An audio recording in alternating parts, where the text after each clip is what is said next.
señales de los últimos tiempos. En esta serie que iniciamos hoy, vamos a ver precisamente los 3 evangelios, porque Juan no se mete con la profecía.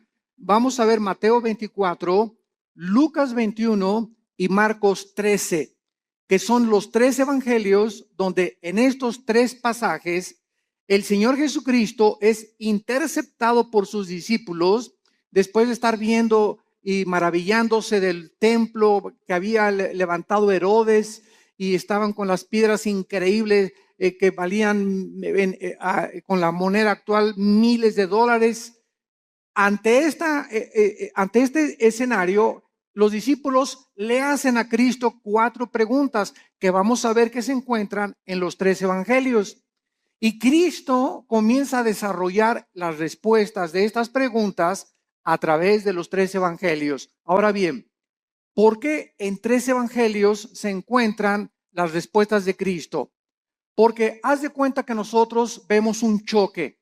Entonces yo veo el choque de frente como periodista y escribo, pues le sumieron toda la defensa delantera al carro. Otro periodista ve el choque del lado derecho. Él va a escribir, pues le sumieron la puerta y llegó hasta la puerta de atrás el choque. Otro periodista lo va a escribir de la parte de atrás, porque él vio el choque de la parte de atrás. Entonces, cuando se juntan los 3 reportajes ante un juez, ¿verdad? O ante un erudito en accidentes, se puede llevar a una conclusión de quién tuvo la culpa y cuáles fueron las causas de este accidente. Entonces, de esta manera, los 4 evangelistas, que son Mateo, Marcos, Lucas y el apóstol Juan, tienen los relatos de la Biblia de diferentes formas. ¿Por qué? Porque no vemos todos con la misma perspectiva, ni oímos igual cuando nosotros escuchamos algún mensaje. Por ejemplo, cuando algún predicador predica, tú le dices, ¿de qué habla el predicador? Y le preguntas a Juan, pues habló de esto y esto, él encontró una cosa. Y le preguntas a otra persona y te dice otro panorama del mensaje.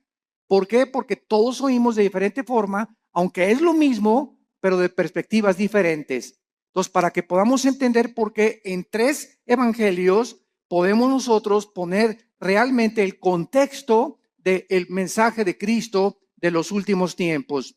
Vamos a ver ahorita, vamos a leer 2 pasajes, Mateo 24, del 1 al 3, y Lucas 21, del 5 al 7, para comenzar y tener el inicio de esta serie de conferencias que se los garantizo va a estar preciosa. He tratado de, así con lupa, con microscopio, examinar los versículos, profundizar lo más que pueda. Hemos dado muchos mensajes del Apocalipsis, de los últimos tiempos, de Daniel. Tenemos la serie de Daniel ahorita en la segunda conferencia, creo que es la 15ª conferencia de todo el libro de Daniel, versículo por versículo, pero nunca había yo compartido en mis 37 años que tengo de compartir la palabra de Dios, nunca había compartido con tantos detalles lo que en esta serie va a estar involucrado. Así que está garantizado, ¿verdad?, que va a ser un estudio hermoso que nos va a dar muchísima luz y nos va a orientar claramente acerca de los últimos tiempos y las señales que debemos ya estar esperando para no confundirnos con tantos falsos profetas, tantos falsos apóstoles, tantos falsos milagros, y la cristiandad está, ¿verdad?, perdida por todos lados. Me acaban de informar que en Europa acaba de haber un congreso donde un personaje del Vaticano fue el orador, un congreso cristiano. Eso se llama el ecumenismo, o sea, la mezcla entre las otras religiones y el cristianismo y las filosofías orientales, la ensalada del chef. Entonces, esto es a donde se dirige la iglesia, es la apostasía y la ramera de Apocalipsis 17. Se diluye completamente la verdad cuando se mezcla con la mentira. Entonces, la verdad de Dios, ¿verdad?, es inalineable. La verdad de Dios tiene una consistencia que no se puede mezclar con nadie. Por eso la Biblia es la verdad. Y solamente en la Biblia podemos encontrar nosotros las respuestas verdaderas a lo que nosotros estamos buscando en la vida. En Mateo 24, versículos del 1 al 3, dice así: cuando Jesús salió del templo y se iba, se acercaron sus discípulos para mostrarle los edificios del templo. Respondiendo él, les dijo: ¿veis todo esto? De cierto les digo que no quedará aquí piedra sobre piedra que no sea derribada. Y estando él sentado en el monte de los olivos, los discípulos se le acercaron aparte diciendo: dinos, ¿cuándo serán estas cosas? ¿Qué señal habrá de tu venida y del fin del mundo? Respondiendo él les dijo: mirad que nadie los engañe. Veamos ahora en Lucas, capítulo 21, versículos del 5 al 7, la otra perspectiva de Lucas, de cómo oyó lo que Jesús dijo. Lucas 21, del 5 al 7. Y a unos que hablaban de que el templo estaba adornado de hermosas piedras y ofrendas votivas, dijo: en cuanto a estas cosas que veis, días vendrán en que no quedará piedra sobre piedra, que no sea destruida. Y le preguntaron diciendo: maestro, ¿cuándo será esto? ¿Y qué señal habrá cuando estas cosas estén para suceder? Lo primero que ahorita cualquier estudiante de la Biblia acaba de captar es que son preguntas diferentes. Y vamos a ver que hay 4 preguntas, hay otras en Marcos, pero unas están relacionadas con la destrucción del templo. Esto es muy importante. Vamos a comenzar ya a explicar esto. 2 preguntas están relacionadas con la destrucción del templo y 2 preguntas están relacionadas con las señales antes de que Cristo regrese. Entonces, el Señor Jesucristo estaba en el templo el día antes de su muerte, todo el día, y antes de su arresto. Y los líderes religiosos de Israel en este momento no dejaron un solo minuto en atacarlo, en lanzarle preguntas capciosas. Y aquí ya estaba completamente determinado que los líderes de Israel rechazaron completamente al Mesías. Y al finalizar este día, algo quedó muy claro: Israel rechazaba a Jesucristo como el Mesías. Y después de abandonar el templo, entonces él anuncia lo que acabamos de leer. Ven este templo tan hermoso que adoran todos y estos edificios tan hermosos. Yo les digo que van a desaparecer y van a ser destruidos. Ahora, esta catástrofe de la destrucción que Cristo estaba profetizando, ¿cuándo se llevó a cabo? Esta respuesta fue 70 años después de Cristo, cuando Vespasiano, el emperador romano, envía a Tito, su hijo, general romano, y a sitian Jerusalén y no dejan piedra sobre piedra. Esta consecuencia de la destrucción del templo era por el orgullo de los judíos, que estaban completamente ensoberbecidos por la belleza arquitectónica de ello y por haber rechazado al autor de la salvación y no la construcción externa que ellos comenzaron a adorar. Veamos entonces estas 4 preguntas, porque los discípulos quedaron desconcertados cuando Cristo dijo: el templo será destruido. ¿Cuándo será la destrucción del templo? Pregunta número 1. Esta la hace Mateo, la hace Marcos y la hace Lucas. La segunda pregunta: ¿cuál será la señal de la destrucción del templo? O sea, primero, ¿cómo será la destrucción del templo o cuándo? Y segundo, ¿hay alguna señal para que sepamos que el templo va a ser destruido? Estas preguntas están relacionadas con el templo, como lo vimos anteriormente. Y la tercera y la cuarta es: ¿cuál será la señal de tu regreso? Esta pregunta la hace Mateo y la hace Marcos. Dinos una señal de cuándo vienes, Jesús. Y la cuarta pregunta: danos una señal de que estamos en los últimos días, de que nos encontramos nosotros ahora en esta generación. Y estas preguntas, como dijimos ya, están divididas en los 2 grupos. Las primeras 2 relacionadas con la destrucción del templo que tuvieron lugar después de la primera venida de Jesucristo hace 2000 años. Entonces, las primeras preguntas son relacionadas después de que Cristo murió, y las otras 2 se van a cumplir antes de que Jesucristo regrese. Pero noten ustedes en Mateo 24, antes de que Cristo diga cualquier señal, esto es asombroso, la advertencia que les hace. Antes de contestar las preguntas proféticas, hace una advertencia a Jesucristo. Mateo 24, versículos 4 y 5. Respondiendo Jesús les dijo, miren que nadie los engañe. O sea, él no responde ninguna de las 4 preguntas todavía. Lo primero, antes, esto es importante, de responderles las preguntas, hace una advertencia. Miren que nadie los engañe. Porque vendrán muchos en mi nombre diciendo, yo soy el Cristo, y a muchos engañarán. Damas y caballeros, santos de Dios, muchos hemos relacionado esta respuesta de Cristo pues con los falsos profetas que han surgido, ¿verdad? Como Jim Jones y David Koresh y el Dalai Lama y el Maharashi, que fueron falsos profetas. Sin embargo, nos hemos equivocado en ubicar solamente a los falsos mesías y a los falsos cristos dentro del ámbito religioso.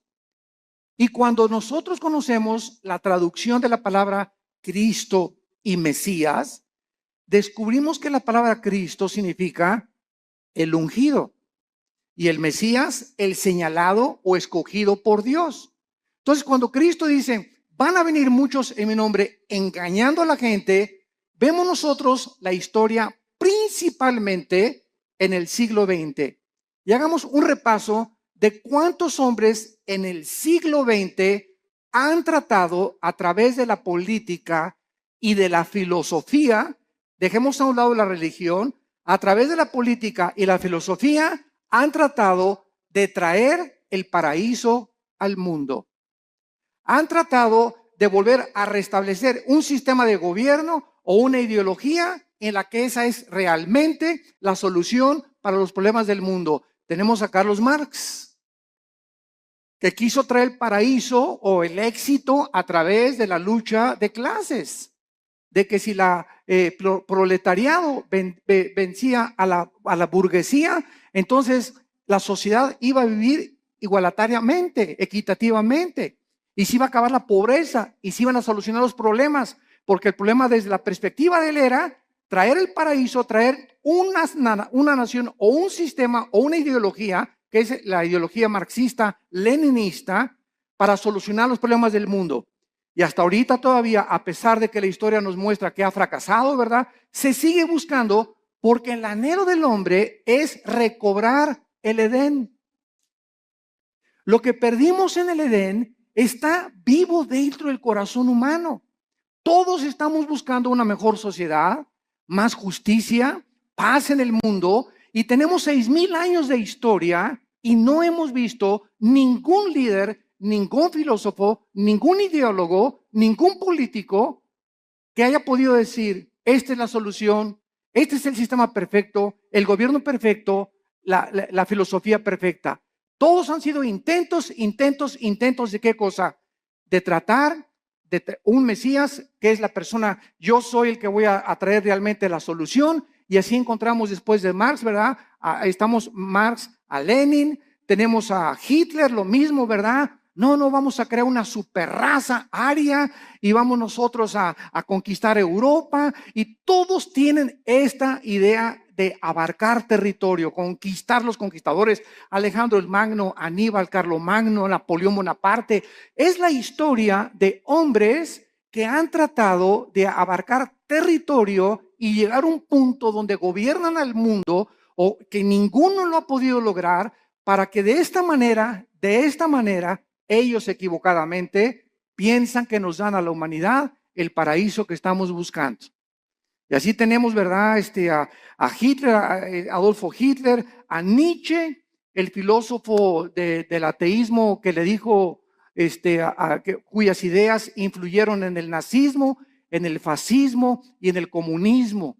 ¿Quién era Friedrich Nietzsche? Un alemán que murió en el siglo XIX, siglo XX, y él dijo que había un superhombre que se podía crear y que él estaba influenciado por ciertas filosofías del Medio Oriente para crear a una super raza donde este superhombre no podía ser humilde, no podía ser manso, no podía ser misericordioso, porque estos eran debilidades, así dijo Nietzsche, del carácter humano.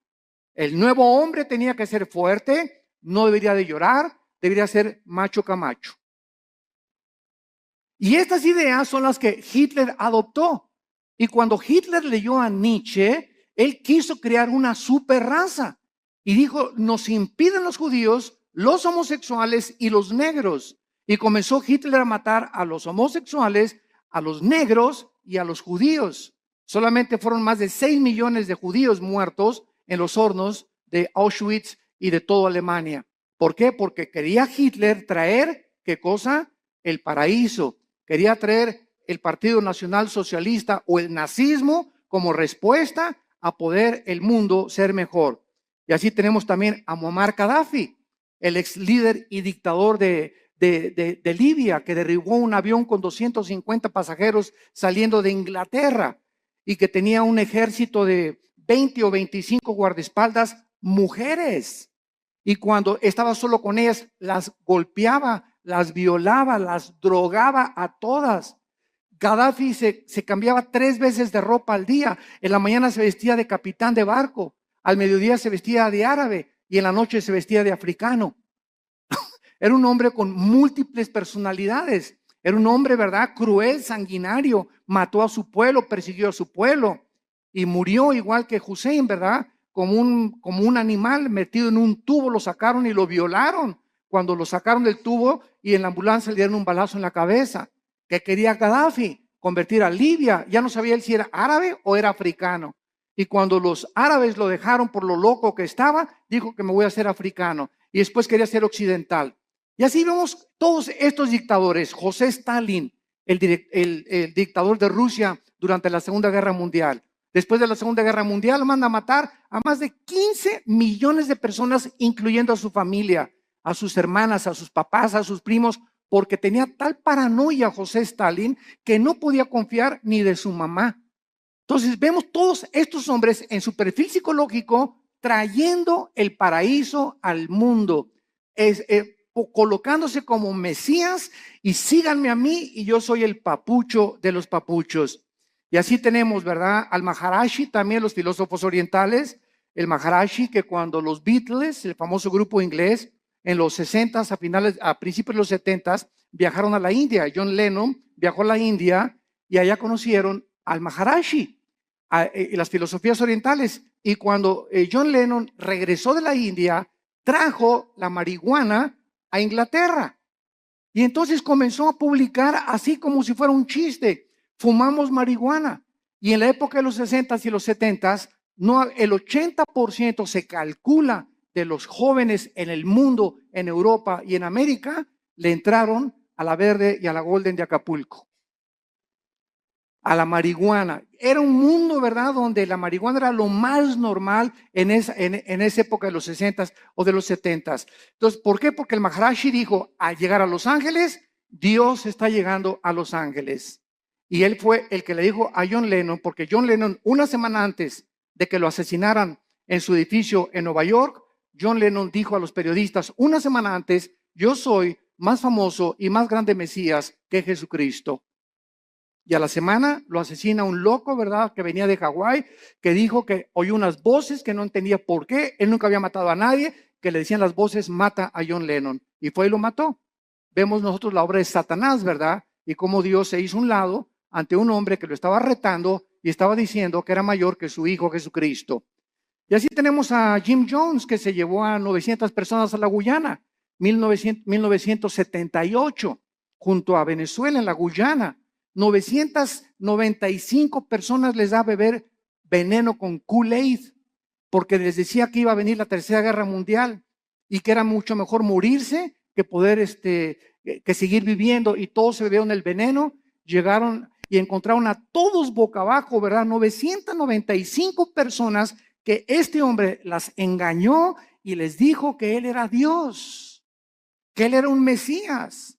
Cuando llegaron a la Guyana les dijo a los esposos, sus esposas son mías. ¿Quién, te preguntas, en sus 5 sentidos puede entregarle su esposa a un loco? O para que se le entregues tienes que estar igual de loco o más loco que la persona que te la pide.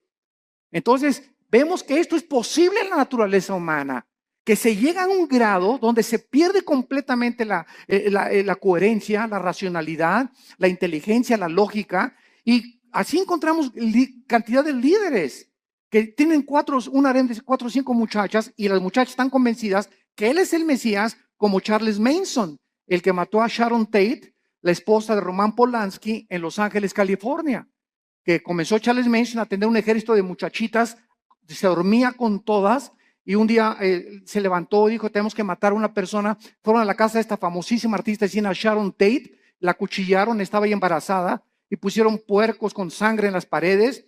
Claro que está ahorita en la cárcel, ¿verdad? Se tatuó aquí la suástica de Hitler, la tiene tatuada Charles Manson, y ¿verdad? Pues está completamente loco. Lo mismo, él quería establecer el paraíso con ese grupo de personas. Jim Jones quería establecer el paraíso allá en la Guyana, y todos estos hombres han tratado de decir, nosotros tenemos la solución. Y solo hay un hombre que dijo, yo soy el camino, la verdad y la vida. Un solo hombre ha atrevido a decirse, yo soy el camino, y lo ha demostrado con su vida, con su muerte y con su resurrección. Miren que nadie los engañe, porque vendrán cantidad de personajes políticos en el ambiente artístico, en el ambiente filosófico, en el ambiente religioso, ideológico, que van a traer disque soluciones y nuevas ideas para convencerlos que debemos de seguirlos a ellos. Y a muchos engañarán. Y así podemos seguir con esta lista interminable de personas que Cristo, antes de contestar, nos advierte: cuidado cuando alguien diga, yo traigo la solución al mundo. O este sistema de gobierno es el adecuado, o esta forma es la adecuada, o el Maharashi, o el Dalai Lama, o el Jim Jones, o el Nietzsche, o filósofos, o Platón, o Sócrates. Cuidado con filosofías, dice Colosenses 2:8, que tienen su origen en los seres humanos. Todos nosotros somos seres humanos nacidos de papá y de mamá. Y todos nosotros no venimos del cielo como vino Jesucristo. Él es el único que el Padre envió al mundo. Él venía del Padre, regresó al Padre, y el Padre lo envió para mostrarnos que Él era el camino, la verdad y la vida. Y dichosos aquellos que han podido venir a la cruz y encontrar en el Hijo de Dios la respuesta a su problema, no solamente existencial, sino a su problema también de pecado y de la vida eterna.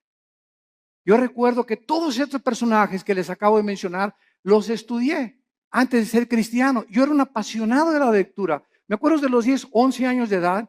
Dios lo pone en uno, ¿verdad? No me jacto de esto, pero siempre me gustó muchísimo leer desde la primaria. Y me encontraba, la directora me hablaba, ¿qué estás leyendo? Le decía, estoy leyendo las obras de Shakespeare, estoy leyendo Hamlet, estoy leyendo esto, Los tesoros de la juventud. Siempre me gustó mucho leer, y a los 12 o 13 años me apasionó todo lo que era la ideología y el marxismo y el leninismo y todas las filosofías orientales y los líderes religiosos y Mahoma y Buda, etcétera, etcétera. Y después de leer todo eso que leí, ¿verdad? Me encontraba a los 24, 25 años de edad completamente confundido, en un problema existencial tremendo. Me traté de quitar la vida más de 2 veces, ya no quería seguir viviendo, no encontraba la respuesta. Me di cuenta que este sistema era una hipocresía, que esta era una hipocresía, que las religiones eran una hipocresía, hasta que encontré a mi hermano Alejandro, que me dijo, Armando, quiero presentarte a un hombre. Le dije, ¿quién? Los he estudiado a todos. Y mi hijo se llama Jesús de Nazaret. Le dije, mira, de religión, inmediatamente lo ligué con la religión. No me hables de religión, le dije a mi hermano. Y mi hermano me contestó, Alejandro, que es pastor también, me dijo, no te vengo a presentar ninguna religión, te vengo a presentar un hombre, el único en la historia que ha dicho que es la resurrección de la vida, y el único que puede entrar a tu vida porque está resucitado, y su tumba está vacía, y puede cambiar tu manera de vivir, y darte una nueva orientación, un nuevo enfoque, una nueva perspectiva, verdaderamente para que descubras el propósito y la razón de tu vida. Y pues comencé a estudiar la Biblia. Y me acuerdo un día, ¿verdad? En 1974, caí de rodillas a las 5:30 de la mañana. Y le hablé a mi hermano Alejandro, y ven por mí, llévame con ese misionero que te habló de Cristo. Ya no puedo. Y me acuerdo que en 1974, a las 5:30 de la mañana, estaba en la oficina de este misionero bautista norteamericano, caí de rodillas, él mostraba la Biblia, la paga del pecado y la muerte, la vida eterna es de Jesucristo. Y cuando me comenzó a enseñar así la Biblia, sentí, ¿verdad? Como que saltaban las páginas y al ver así la Biblia, como que las letras se salían y sentí algo que nunca había sentido y sentí una convicción de pecado, de lo sucio que estaba y de lo endemoniado que al Gadareno haber sido Pinocho junto con los que yo traía, que caí de rodillas llorando y le dije, Señor, perdóname, tú eres el Cristo y eres la razón por la cual yo nací y realmente tú tienes la respuesta a mi problema existencial. Te prometo que te sigo con todo mi corazón. Y en ese momento yo había llegado al final de mi búsqueda. Ya no tenía a nadie a quien buscar. Lo que realmente, el vacío que tenía yo, el vacío que han tenido todos esos líderes, el vacío que existe en la gente, es el vacío que solo Jesucristo puede llenar en tu vida y en tu vida y en tu vida. No hay nadie más, ni sigas buscando más, porque vas a seguir una búsqueda completamente vacía y completamente que no te va a satisfacer jamás. Cuando tú llegues a Jesucristo, has llegado al hombre que realmente tiene las respuestas a tu problema de dónde venimos, quiénes somos y a dónde nos dirigimos. Y es maravilloso, ¿verdad? Cuando estudiamos a Jesucristo, que venimos a estudiar una persona que nos da respuestas que trascienden completamente la lógica y la inteligencia humana. Y precisamente como él dijo, mis pensamientos no son vuestros pensamientos, ni mis caminos son vuestros caminos. Al venir a la Biblia, nos estrellamos, chocamos con la mente de Dios porque no es nuestra mente.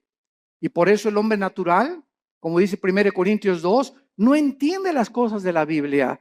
Y llegan por acá y, ay, ¿por qué tanta sangre? ¿Y por qué Dios mandó matar a los cananitas? Y aquí hay una contradicción. Y aquí hay esto. ¿Por qué? Porque en su mente, en su actitud, no están buscando la verdad. Están tratando de encontrar errores que existen en su limitación intelectual. Entonces, el problema no es el problema de Dios. El problema es el problema de nosotros, que somos como caracoles, como garbanzos, como renacuajos comparados con la inmensidad de la mente de Dios. Y que si vamos a comenzar a caminar con Dios, tenemos que caminar de rodillas detrás de Él, de rodillas. No se puede, dicen que la puerta al cielo es una puerta chaparrita, porque solamente entran los que se arrodillan. Pero si quieres entrar parado, te vas a estrellar. Porque es la soberbia intelectual del ser humano la que le impide poder encontrar la verdad. Y fue la razón por la cual los líderes de Israel rechazaron a Jesucristo. Este viene a cambiar nuestra religión. Este viene a amenazarnos. Es una amenaza. Tenemos que eliminarlo porque si no, no podemos nosotros seguir estableciendo el paraíso a través de las religiones. Y las religiones, todas las religiones, conducen a la muerte. Porque el cristianismo no es una religión, es una relación personal, viva, dinámica, orgánica con alguien que vive en este momento y que quiere entrar a tu vida. Muy bien.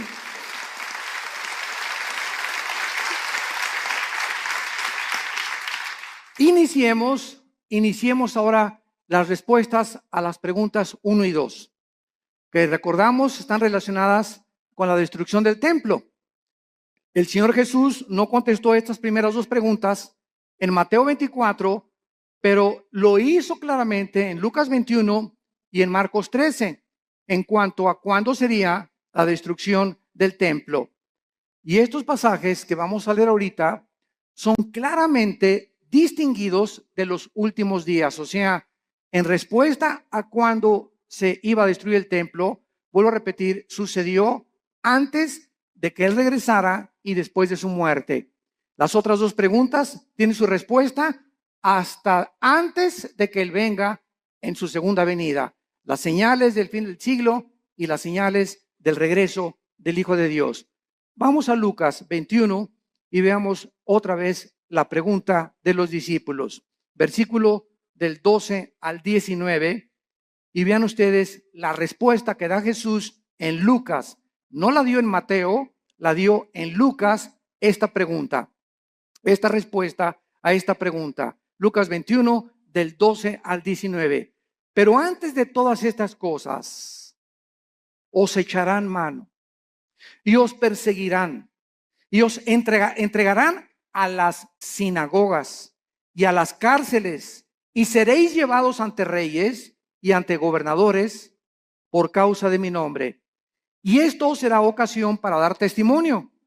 Proponer en vuestros corazones no pensar antes cómo habéis de responder en vuestra defensa, porque yo os daré palabra y sabiduría, la cual no podrán resistir ni contradecir todos los que se opongan.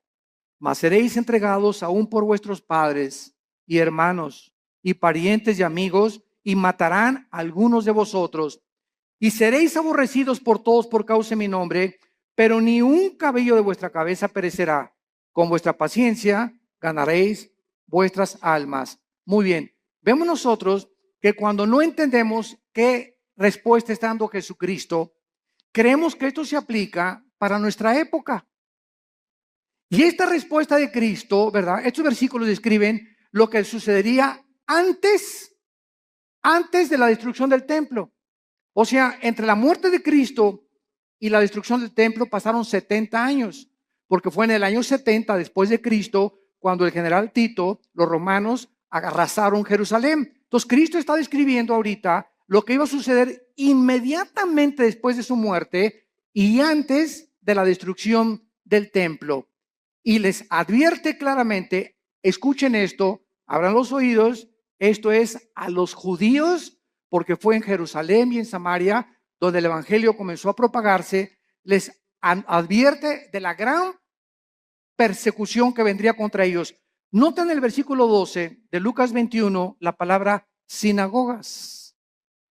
Aquí, por esta razón, esta palabra es una clave para descubrir que está hablándoles a los judíos, porque está diciéndoles, los entregarán sus propios hermanos. Los mismos judíos, vamos a verlo más tarde, en el libro de los Hechos, fueron los judíos los que comenzaron a perseguir a los seguidores de Jesucristo. Y veamos nosotros en Marcos 13, versículo 9, Marcos 13, 9, pero mirad por vosotros mismos, porque os entregarán a los concilios y en las sinagogas os azotarán. Marcos también responde y les dice a los judíos, usando la palabra concilios, que era un concilio, las cortes de los judíos, los lugares donde los judíos juzgaban a los judíos. Entonces, tanto Marcos como Lucas está diciéndonos, ¿verdad?, que antes de la destrucción del templo, ellos iban a ser perseguidos. Veamos rápidamente esto en el libro de los Hechos. El apóstol Pablo fue llevado ante Félix, el gobernador romano, para ser interrogado.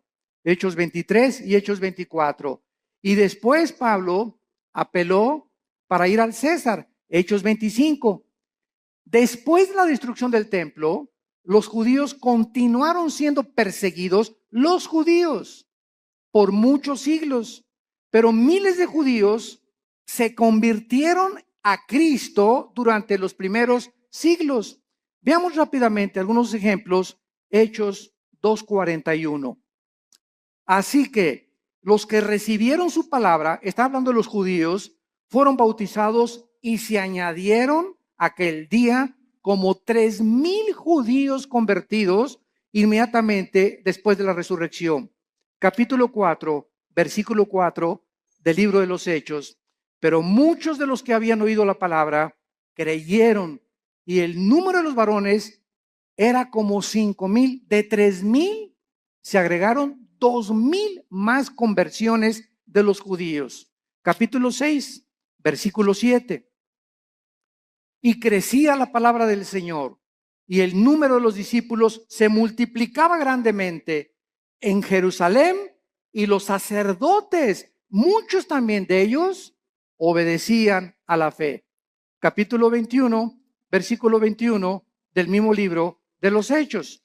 Y dice así: cuando ellos lo oyeron, glorificaron a Dios y le dijeron: ya ves, hermano, cuántos millares de judíos hay que han creído y todos son celosos por la ley. Pero al mismo tiempo que miles de judíos se convirtieron, fueron también los mismos judíos los que comenzaron a perseguirles a ellos. Y amados santos de Dios, sucede lo mismo dentro del cristianismo. Los ataques más grandes que tenemos en la iglesia cristiana son de muchos que se dicen nuestros hermanos en la fe. Qué triste, ¿verdad? Y yo ya llega un momento, ¿verdad? Que ya ni me meto a ver todas las cosas que sacan en internet, que un hermano atacó a otro y que este cantante le dijeron esto y que por aquí, por allá, y dando un espectáculo al mundo horrible, ¿verdad? Porque esto no debe de ser. La ropa sucia se lava en casa y la regla es entre nosotros. ¿Tienes algo contra ese cantante? ¿Tienes algo contra ese pastor? No lo ventanees. ¿Por qué? Porque damos mal testimonio al mundo. Ve con ese hermano o mándale un correo a ese hermano y dile, yo no estoy de acuerdo con esto y con esto por usted. Dígame si a lo mejor yo estoy equivocado. Porque muchas veces nos erigimos como jueces y como dueños absolutos de la verdad. No, y lo que tú declaraste, ¿verdad? Dice, ok, pues demuéstramelo con la Biblia. Y si me lo demuestras con la Biblia, lo acepto humildemente.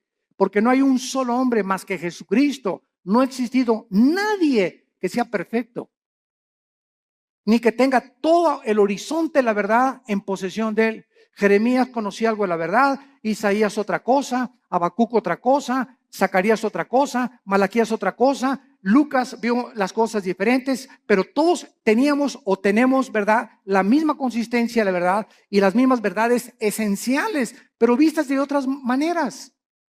Hay hermanos nuestros que dicen, ¿verdad? Tú vas a su iglesia que necesitas hablar en lengua, si no, no tienes al Espíritu Santo. Así están viendo ellos algunos versículos que así les han enseñado. Y ellos no se han puesto a ver la verdad. Ves a otra iglesia de otra denominación y te dicen, pues que el bautismo es a los niños y que de chiquitos los puedes bautizar por aspersión. Así ellos ven el bautismo, otros no, ¿verdad? No, tienes que someterte debajo del agua para realmente ser bautizado conforme a la Biblia. Otras iglesias creen que los cristianos pueden tener demonios. Otros dicen que un cristiano no puede tener demonios. Todas estas cosas no son esenciales.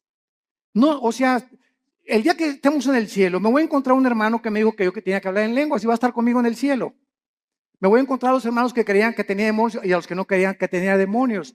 Me voy a encontrar en el cielo a los que dijeron que el bautismo del Espíritu Santo es una experiencia subsecuente a la conversión, que después de que te conviertes necesitas el bautismo del Espíritu Santo. Aunque yo no creo eso, ¿verdad? Hay muchos que lo creen, pero me los voy a encontrar en el cielo. ¿Por qué? Porque eso no es lo que nos va a salvar. Lo que nos salva es la sangre de Jesucristo. La salvación por la gracia de Dios y que sin ninguna obra de la ley recibimos nosotros el perdón de pecados. Mientras tú creas estas verdades esenciales, estas demás cosas en las que estamos peleándonos, ¿verdad?, no son esenciales. Y es importante que todos tengamos otra perspectiva, porque así la tenían los discípulos. Pedro y Juan le dijeron un día a Cristo que caiga fuego del cielo y vamos a matar a estos infelices, ¿verdad? Los hijos del trueno, los hijos del Zebedeo les llamaron. Los otros discípulos no eran así. Pedro era arrebatado y Pedro era esto. Juan era todo lo contrario, todo calmado, todo tranquilo, retratado siempre en el pecho de Jesucristo, etcétera, etcétera. Tomás el Dídimo era agnóstico, ¿verdad? Y todo lo dudaba, pero ninguna de estas cosas les impidió que pudieran concentrarse, puestos los ojos en lo que es más importante, en Jesús, el autor y el consumador de nuestra fe. Muy bien. Y vemos ahora la otra pregunta en esta misma cuestionamiento que le hacen a Cristo. Ahora, ¿cuál será la señal de la destrucción del templo? Ya contestamos, ¿cuándo será? Cristo está diciendo, antes de que el templo se destruya, pasará esto y esto y esto y esto. Los van a perseguir, los van a echar de las sinagogas, los van a juzgar sus propios hermanos. Y ahora les voy a decir, ¿cuándo será esta señal? La historia nos confirma, esto es asombroso. La historia nos confirma que la Biblia es la palabra inspirada por Dios. Las profecías lo confirman, la genética lo confirma, la geografía lo confirma, la arqueología lo confirma, la antropología, la física, la química, la literatura y cualquier rama o cualquier disciplina que tú puedas estudiar confirma la veracidad y autenticidad de la inspiración del libro que tenemos estudiando en esta mañana. El levantamiento de los judíos contra los romanos ocurrió en el año 66 después de Cristo. Apúntalo. Ahí comenzó cuando los judíos comenzaron a tratar otra vez de liberarse del yugo de Roma, con la dramática derrota final en la famosa montaña del Masada. No sé cuántos de ustedes han ido a Jerusalén. Los que nos han acompañado en los viajes a Jerusalén, nunca dejamos a un lado Masada. Masada es una como montaña inmensa y nos suben por funicular. Nos suben por funicular y hasta allá arriba de Masada están los baños donde se bañaba Herodes, que tenía vapores y todo. Es como un cráter hasta arriba de la montaña. Y ahí los últimos judíos que fueron alcanzados por los romanos como no podían subir y hacer la guerra, los sitiaron, creo que fueron 4 o 6 meses, según el escritor romano Flavio Josefo y Plinio, que fueron escritores del primer siglo de la época cristiana. Y entonces los romanos los sitiaron y los dejaron morirse de hambre. O sea, pues ya se les acabó la comida, ¿verdad? Y se esperaron hasta que ya no tuviera nada. Entonces los judíos, para que los romanos no subieran y violaran a sus esposas y mataran a sus hijos, se suicidaron. Se cortaron todos, ¿verdad?, con la espada y encontraron a más de 900 judíos ahí muertos. Fueron los últimos judíos que resistieron al imperio romano.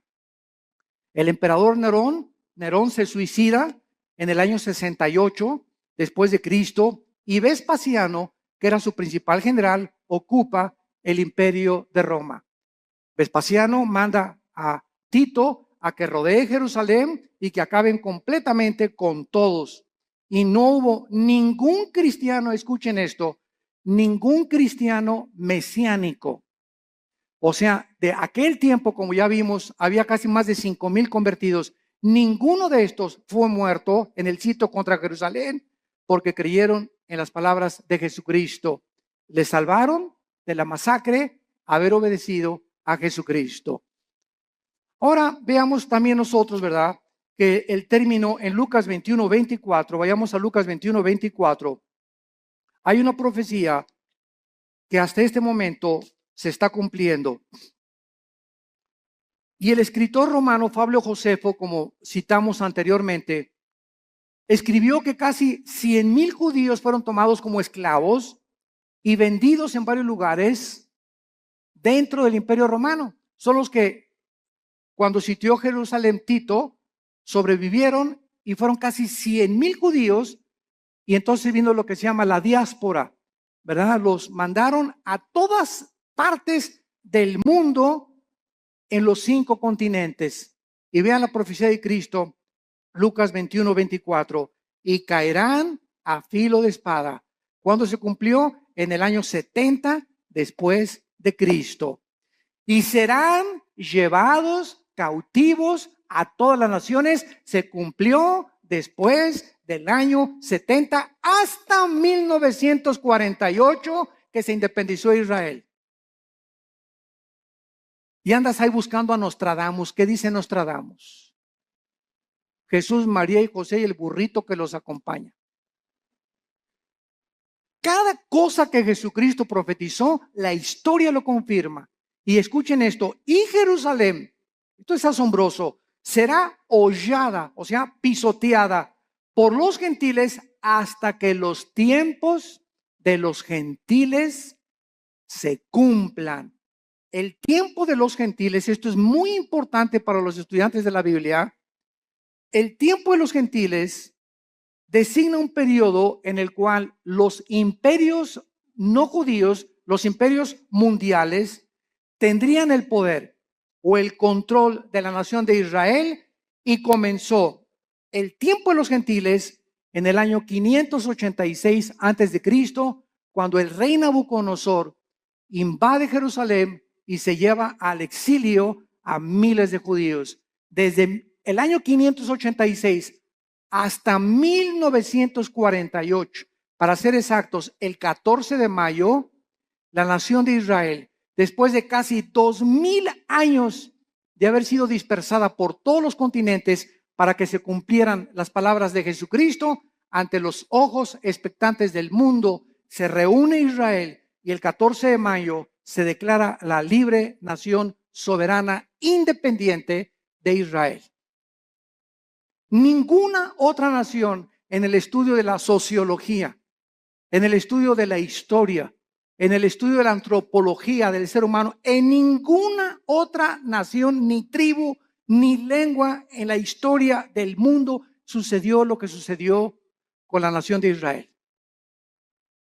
Ahora entendemos nosotros los estudiantes de la Biblia cuando nos preguntan, ¿y por qué Israel? Y ahí viene la envidia. ¿Y por qué este trae este carro? ¿Y por qué este trae esta casa? ¿Y por qué? Y la envidia nos corroe y la envidia siempre está, ¿por qué no tengo yo lo que esa persona tiene? Y sabemos la respuesta, simplemente porque Dios escogió a Israel para que los ojos del mundo se concentraran en esta nación y pudiéramos ver nosotros, esta generación que ahorita está escuchando estas palabras, que somos la generación le llaman en inglés los baby boomers, los que nacieron del 45 más o menos a nuestros años, o los del 70 o 70, 80, o naciste en los 90, etcétera. Pero tú eres testigo de que en el 48 Israel regresó conforme a profecías de hace 2500 años y las palabras de Cristo hace 2000 años. Entonces, esta es la razón por la cual Dios escogió a Israel, no porque sean más inteligentes, ni simplemente para que se concentraran las profecías de los últimos tiempos y nosotros, los estudiantes de la Biblia, los que estamos buscando qué tiempo estamos viviendo y en qué generación nos encontramos y cómo debemos de vivir en estos tiempos, ver que Israel es el termómetro de Dios. Israel es el termómetro de Dios. Y todo lo que sucede en Israel físicamente sucede en el mundo espiritual. Y así como Israel está siendo ahorita amenazada, nunca en la historia, desde hace 2000 años, la iglesia se había visto tan amenazada como en el siglo XXI. Nueva legislación de los matrimonios gays. La nueva legislación, escuchen, están las Naciones Unidas por declarar que Jerusalén no pertenece a los judíos, la van a declarar. Hace una semana lo dictaminaron la ciudad internacional. Les van a quitar a los judíos Jerusalén. El Papa acaba de reconocer, Francisco acaba de reconocer a Mahmoud Abbas, el líder del grupo terrorista más grande en el Medio Oriente, después de ISIS, que es el ángel de la paz. Y que merecen tener un Estado palestino. Entonces, están pasando cosas en el mundo que dicen, no es posible que esto suceda. Y por si fuera poco en México, se nos escapa el Chapo Guzmán.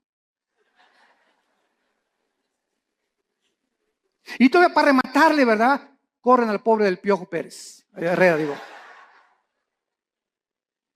Están pasando tantas cosas, ¿verdad? Tanto en el ambiente deportivo, cuando el ambiente dices, no es posible, no es posible, no es posible, esto es posible. Y cosas así, ¿verdad? Yo recuerdo en 1960, 70, cuando declararon a Yasser Arafat el Premio Nobel de la Paz.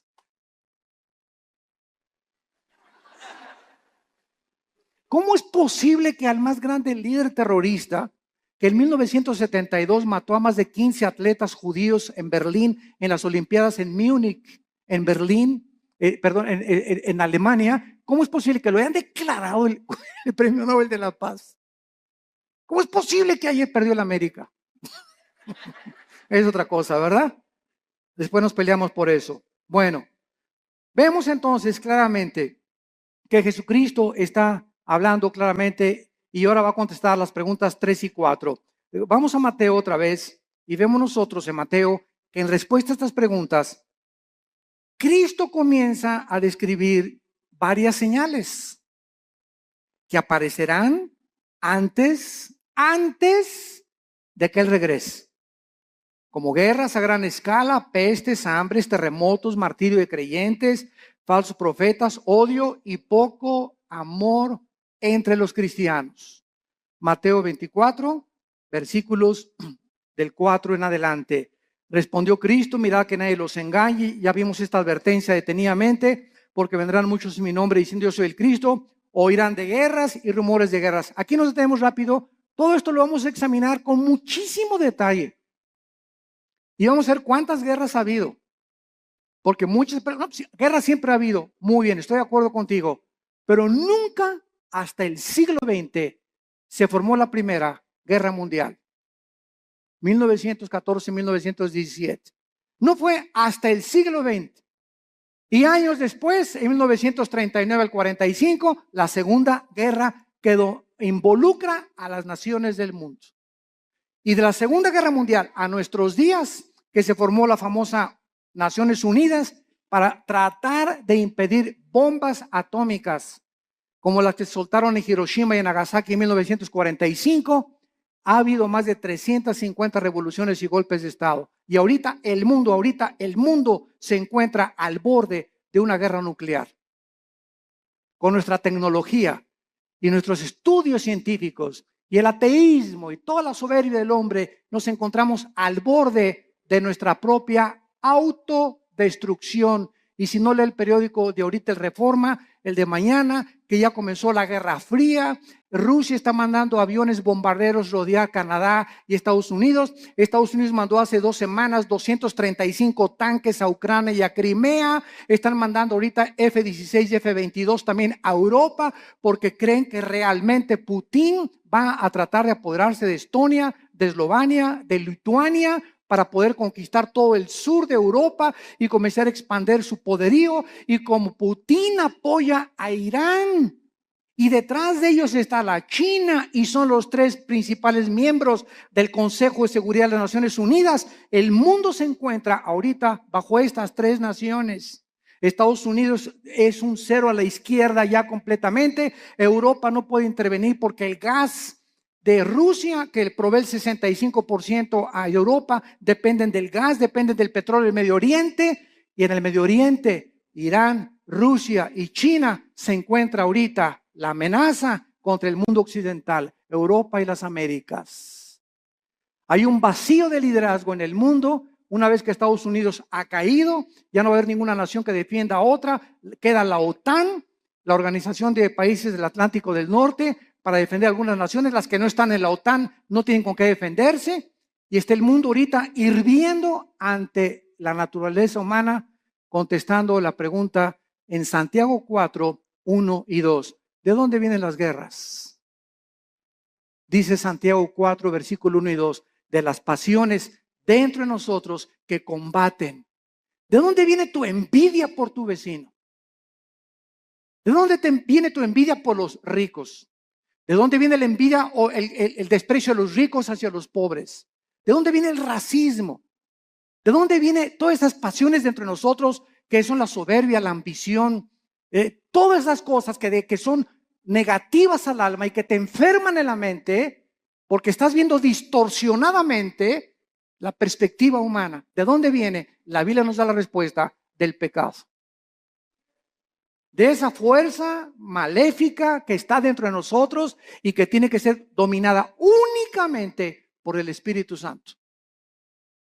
Y mientras tanto puedes ir a Alcohólicos Anónimos, Neuróticos Anónimos, Marihuanos Anónimos, al psicólogo, al psiquiatra. Puedes hacer todas las panaceas que estés buscando para poder encontrar que le quiten la locura a mi hijo, que cambien la marihuana a mi hija, que mi hija no sea prostituta. Podemos ir a buscar miles de cosas. No hay nada en el mundo más que la sangre de Cristo que cambia el corazón humano.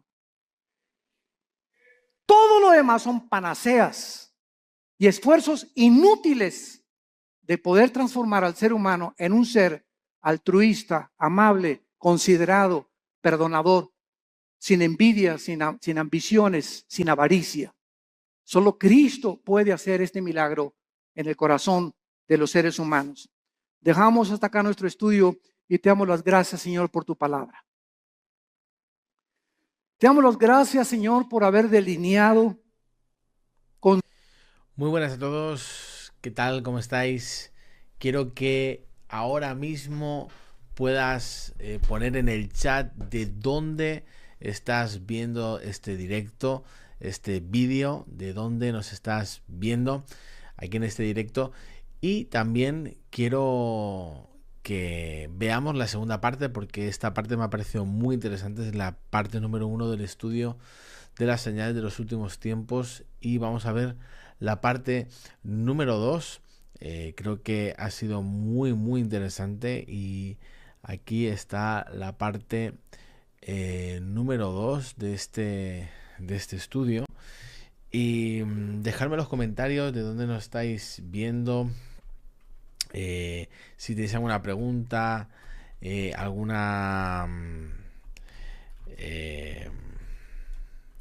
sugerencia, petición de oración, dejadlo en los comentarios, porque luego pues estaremos hablando un rato. Pero quiero saludaros a todos. Un saludo ahí a los que han escrito por el chat, a Luis Reyes, saludos a Oscar Hernández, bendiciones, saludos desde Houston, Texas. Rafael Holguín, que siempre está ahí atento desde México. Muy verdadero, todo viene del corazón duro, no arrepentido. Totalmente, todo viene de ahí. Todo viene de ahí. Y quiero que ahora mismo vayamos a ver de los últimos días. esta Esta es la segunda parte de esta serie. Y estamos precisamente a la luz y la relevancia de todo lo que está pasando alrededor en las naciones. Venir a este libro maravilloso que es la Biblia, no al libro de Nostradamus, ni del Islam, ni de los judaísmos, ni del hinduismo. Ninguno de los libros sagrados que existen alrededor de la Biblia contiene las profecías tan exactas y la sobrenaturalidad que la Biblia nos ofrece para que el que quiera tener oídos, que oiga. Porque si ya no creen a esto, como dijo Jesucristo, ya no creerán ni aunque alguien se les aparezca de entre los muertos. Abran su Biblia en Mateo capítulo 24 y estamos viendo que Jesucristo contestó algunas preguntas que le hicieron antes.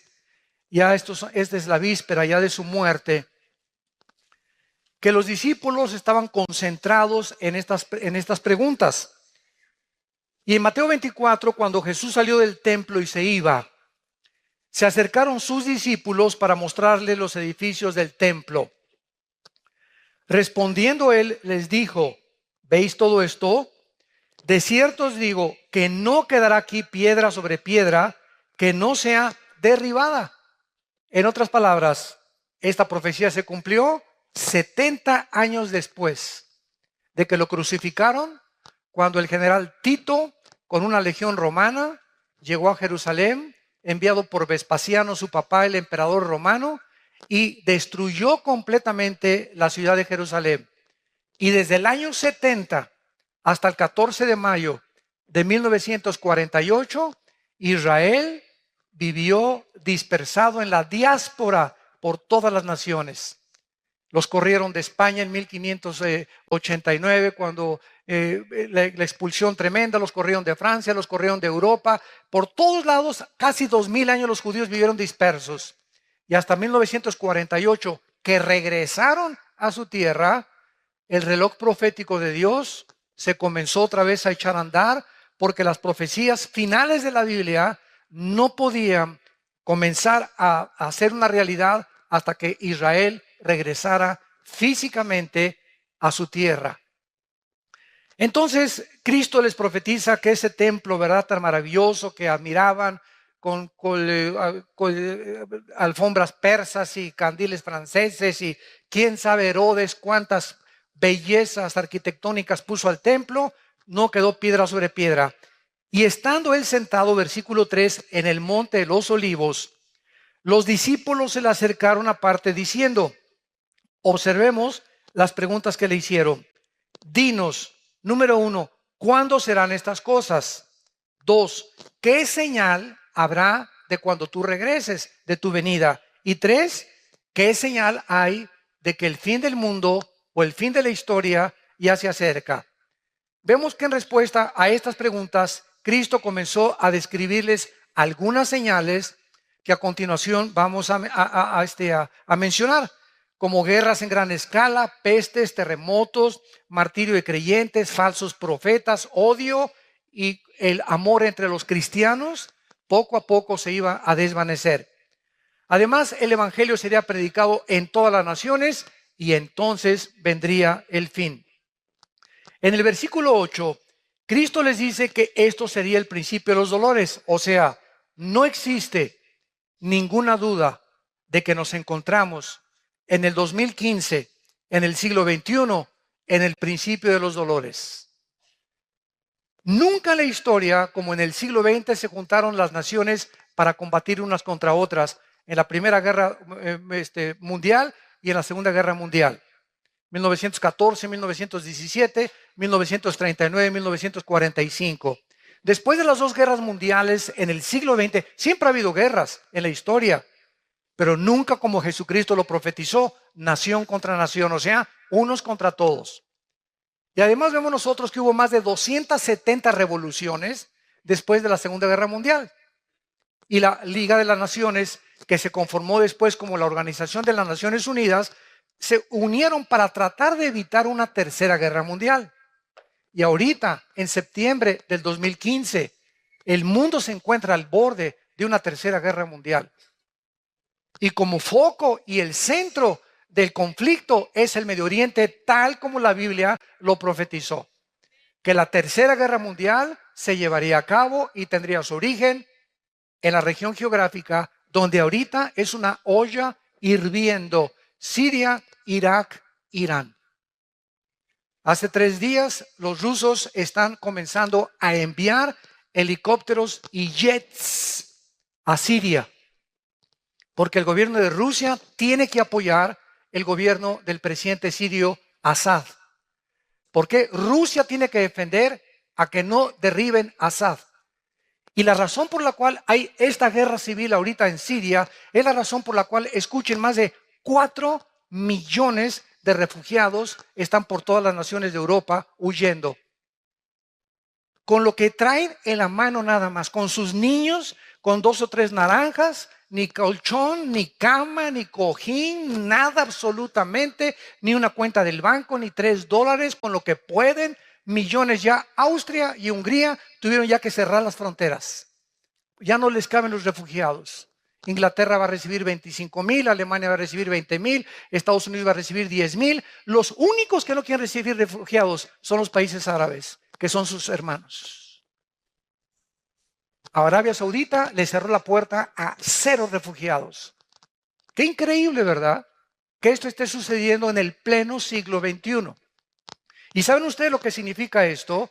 Que todos estos millones de refugiados que están entrando a Europa, principalmente, la mayor parte de ellos musulmanes, hay una infiltración de ISIS, como no se imaginan. Estados Unidos va a recibir a 10,000.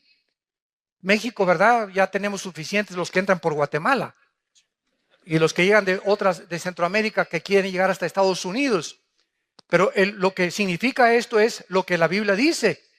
Hace 4 o 5 años, por cada europeo que nacían 7 musulmanes. O sea, se reproducen como conejas las musulmanas. Y lo hacen a propósito. Ellas no tienen métodos anticonceptivos, ni mucho menos. Los europeos ya no quieren tener hijos. Todo esto para que ustedes comiencen a asimilar el panorama del mundo que estamos viviendo.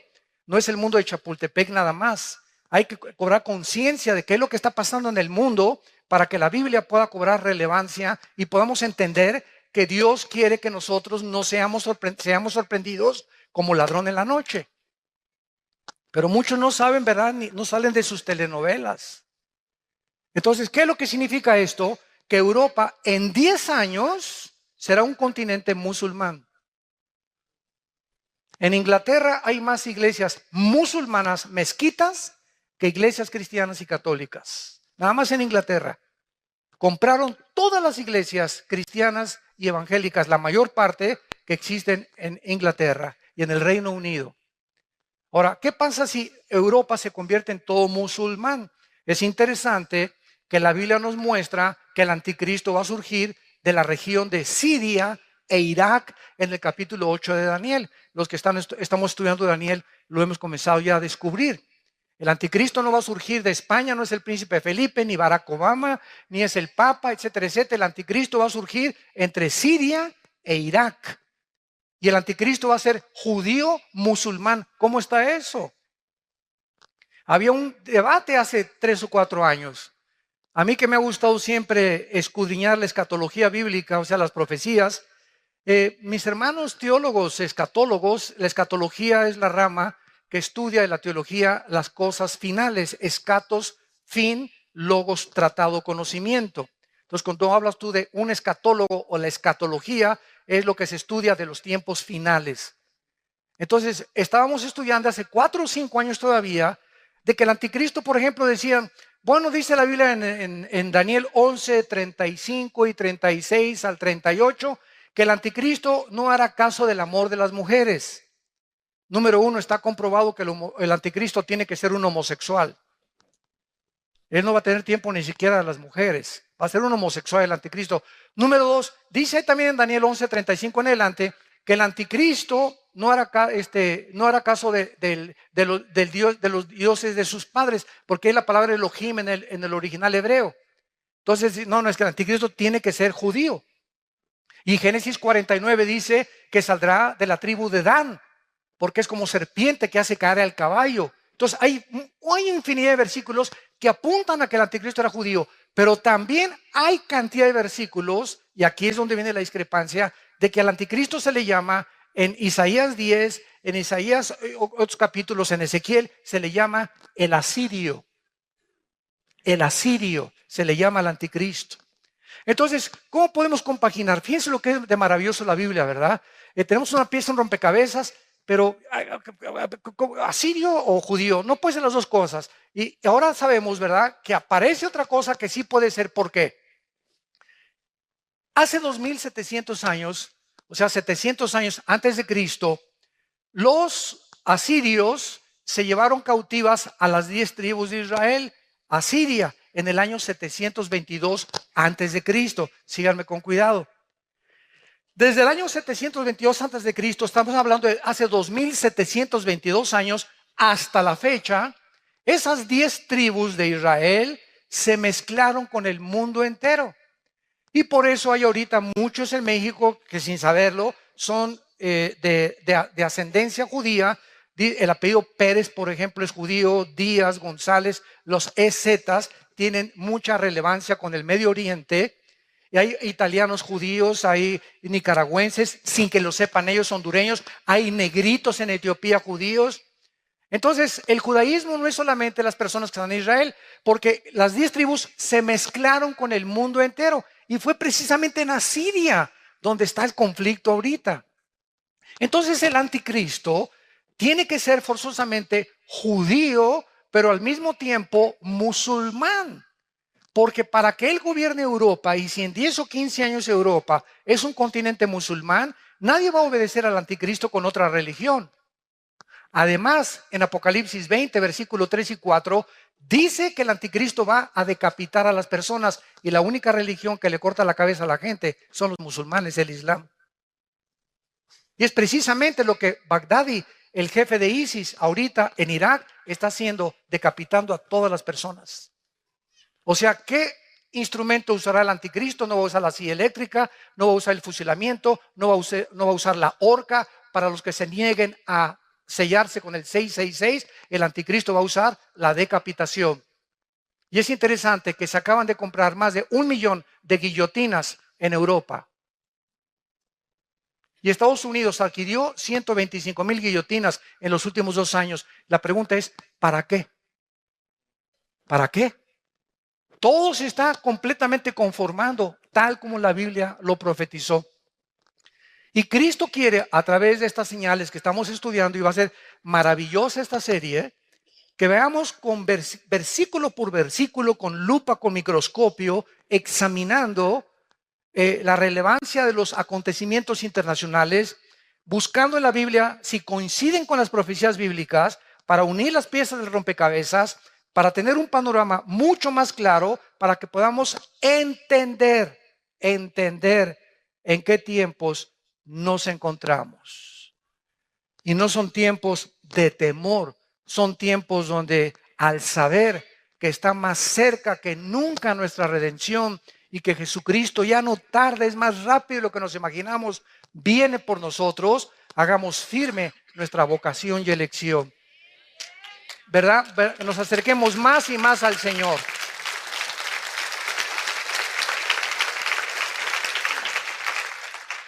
Ahora bien, no cabe duda, como decíamos, que estamos en el principio de dolores para retomar lo que iniciamos. ¿Por qué nos encontramos en el principio de dolores?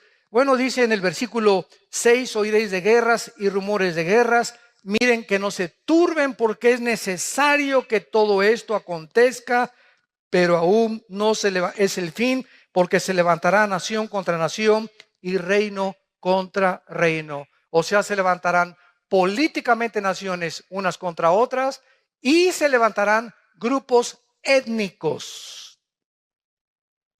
Es increíble que la religión del Islam, que está dividida en dos ramas, los sunis y los chiitas, que descienden los dos de Mahoma del año 630 después de Cristo.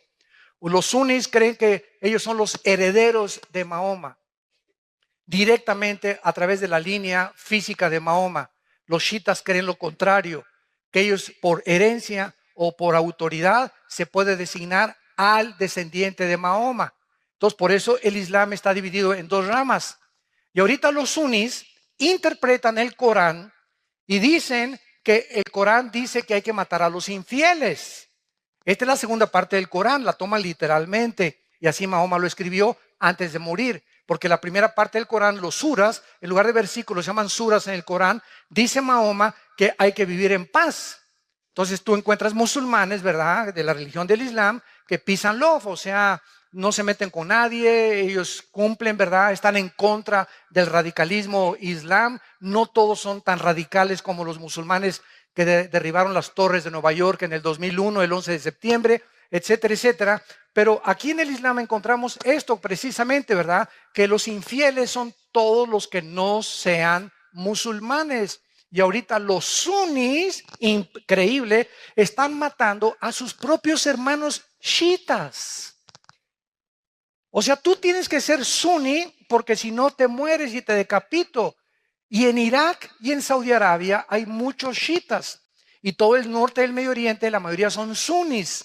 Entonces los sunis, encabezados por Baghdadi, están avanzando hacia Irak para matar a todos los chiitas, hermanos. O sea, ahorita Israel está aquí en el centro del huracán y es increíble que todo alrededor de Israel, ahorita se están matando sus enemigos entre ellos.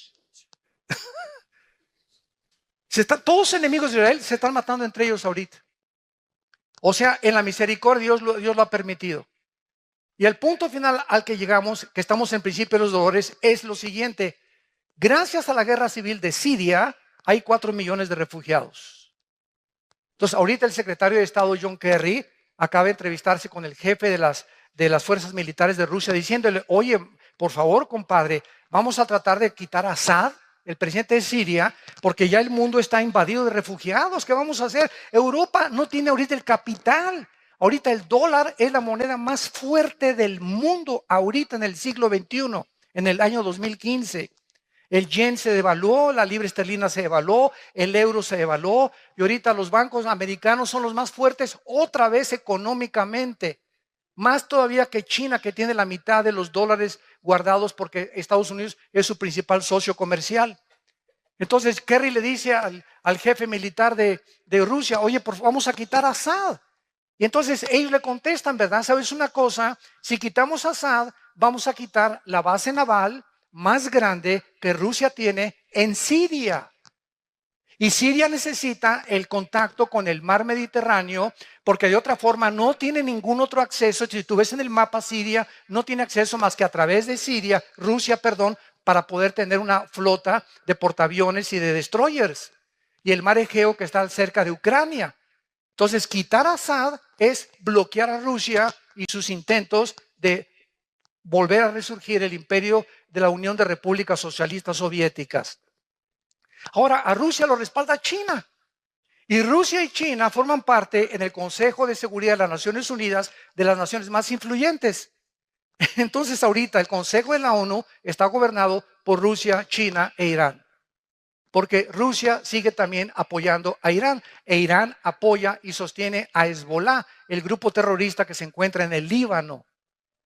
Y ahorita es un relajo completamente el Medio Oriente y nos encontramos con millones de migrantes. Prenda la televisión ahorita a las 24 horas del día. Te parte el corazón, te parte el corazón. Los niños ahogándose en el mar, se suben a una lancha para ir en el Mediterráneo para escaparse de Siria, etcétera, etcétera. Y como nada más caben 10 o 15 en la lancha, a los que no sirven los ahogan. Porque si no, las lanchas se hunden, no puede aguantar más de 15 personas o 20 personas. Y vemos a los niños flotando ya en el mar, sacrificando a los niños, porque no quieren que los niños vengan con ellos, para que los niños no sufran el hambre que van a sufrir como refugiados en Europa, porque Europa no tiene que darles para comer. Este es el siglo, damas y caballeros, que en el siglo XX los ateos dijeron: la tecnología y los descubrimientos científicos y tecnológicos que el ser humano ha alcanzado en el siglo XX son los que compondrán el mundo, y la ciencia es nuestra diosa, y junto con el dinero y el sexo. Y no han pasado más que 15 años en el inicio del siglo XXI, donde el hombre se encuentra haciendo el ridículo como administrador del planeta Tierra. Los políticos han perdido completamente la brújula, la moral está por los suelos, el mundo está confundido, la pobreza aumenta y se voltean contra Dios. ¿Dónde está Dios? ¿Dónde está Dios? ¿Dónde están tus pecados? Como dice en Santiago capítulo 4, ¿de dónde vienen las guerras? No le eche la culpa a Dios de vuestras pasiones que combaten unas con otras dentro del corazón. Porque dentro del corazón del ser humano hay ambición, hay envidia, hay codicia. De tener más terreno, de combatir a esto, de tener mi imperio, de vivir para mí, para mis intereses. Y esta es la razón por la cual el mundo tiene que llegar al nivel que la Biblia profetizó hace 2000 años. Y es el mundo que estamos viviendo. Y es la oportunidad más grande que tenemos, porque para esta hora nacimos. Para esta hora ha llegado la iglesia para hacer luz.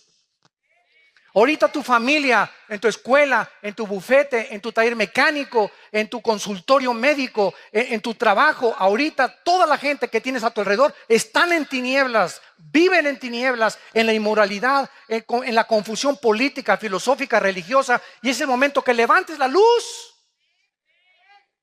que alumbremos, somos la luz del mundo. La iglesia tiene que despertar, tenemos que entender cuál es nuestra misión.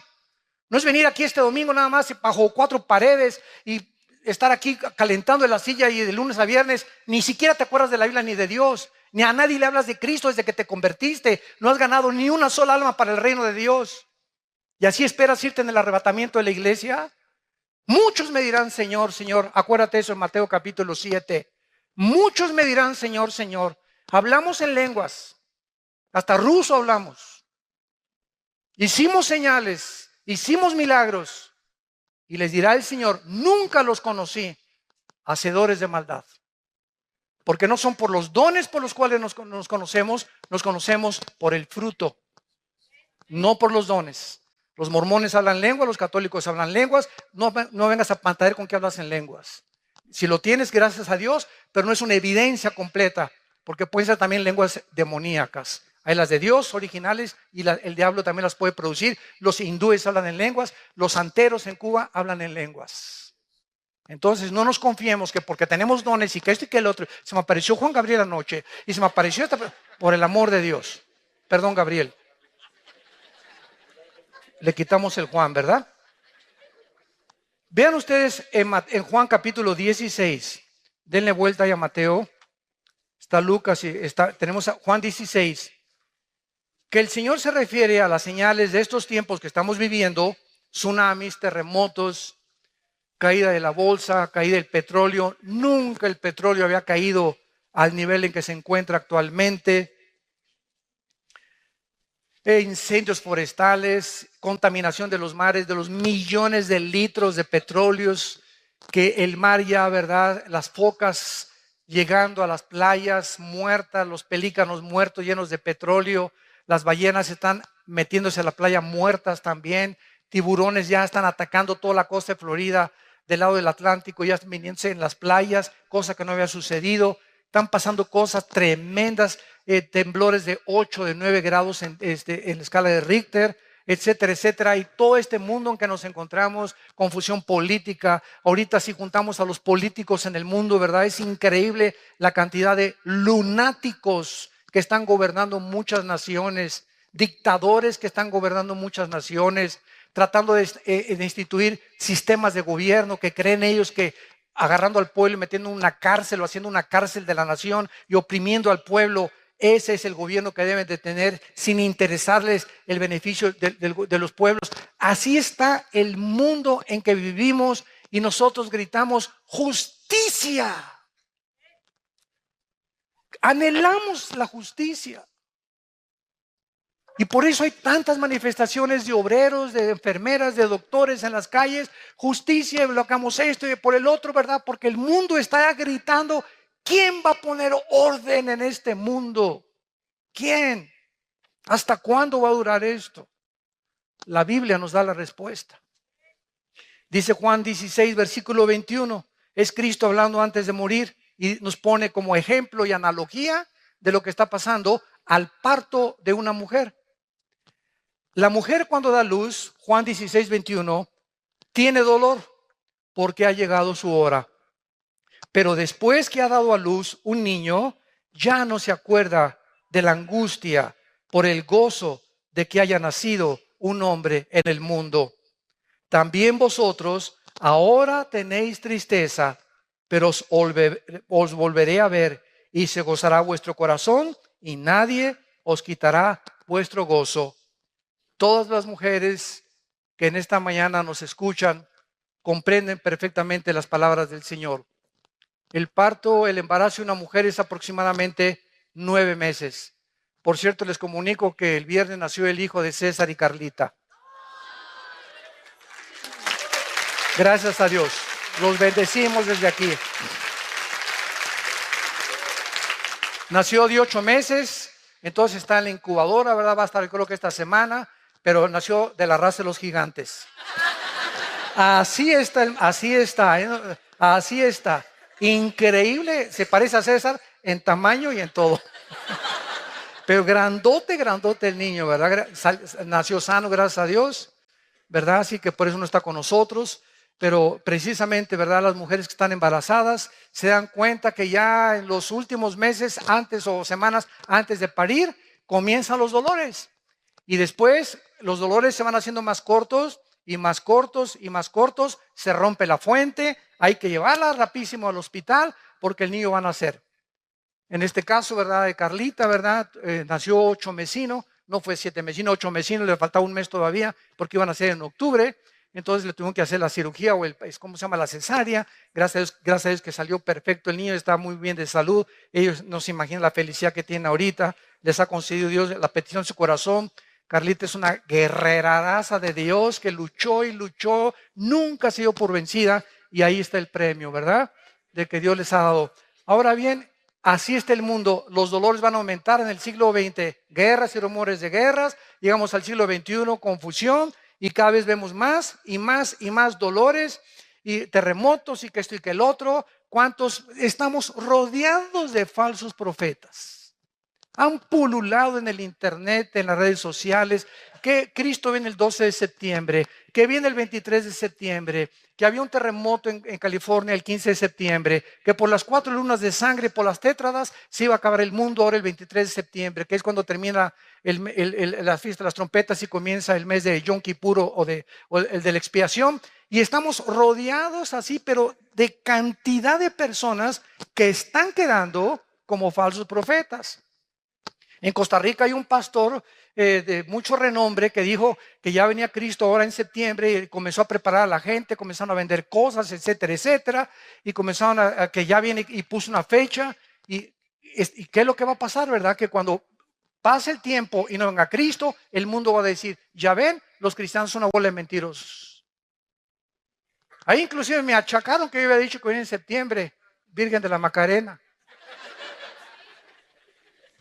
De una conferencia donde si viene Cristo, como ha cumplido las primeras 4 fiestas y faltan 3 fiestas por cumplir, que son trompetas, Yom Kippur, expiación y los tabernáculos, yo dije que cuando venga Cristo en el arrebatamiento es posible que esté relacionado con el mes de septiembre. No, pues me pusieron. El hermano Altucin dice que viene en septiembre del 2015. Tuvimos que desmentir en las páginas, ¿verdad? Dios nos libre, el día y la hora nadie la sabe. Dios nos libre de poner una fecha. De que puede ser en septiembre o puede ser en Pentecostés, puede ser. Solo Dios lo sabe. Pero poner fechas es ya caer en falsas profecías. Entonces, esta es la forma como Cristo está definiendo el principio de dolores. Ahora, regresemos al versículo 6 de Mateo 24 y veamos el período de las guerras a la luz de la historia. Como les dije, en esta serie vamos a analizar con mucho detenimiento cada una de las señales que Jesucristo mencionó para no caer en confusión ni en falsas profecías. Dice el versículo 6 y versículo 7 de Mateo 24. Y oirán de guerras y rumores de guerras. Ahorita, ¿quién puede negar que estamos viviendo que Corea del Norte amenazó a Corea del Sur? Que Rusia está invadiendo ahorita con helicópteros y jets a Siria. Que ahorita están peleándose Turquía contra los kurdos y los kurdos no están a gusto con ellos. Irak con problemas étnicos entre ellos y peleándose entre los árabes. Tratando de apoderarse los árabes de Yemen, que es la península arábica. Y encontramos todos los días conflictos de naciones que están peleándose, que China ya amenazó el mar de la China, a Tailandia, a Filipinas, a Japón, que porque esas islas son de China y comenzó a sacar portaaviones. Ahorita China acaba de comprar el portaaviones más grande del mundo, la China, donde le caben casi 30 aviones supersónicos.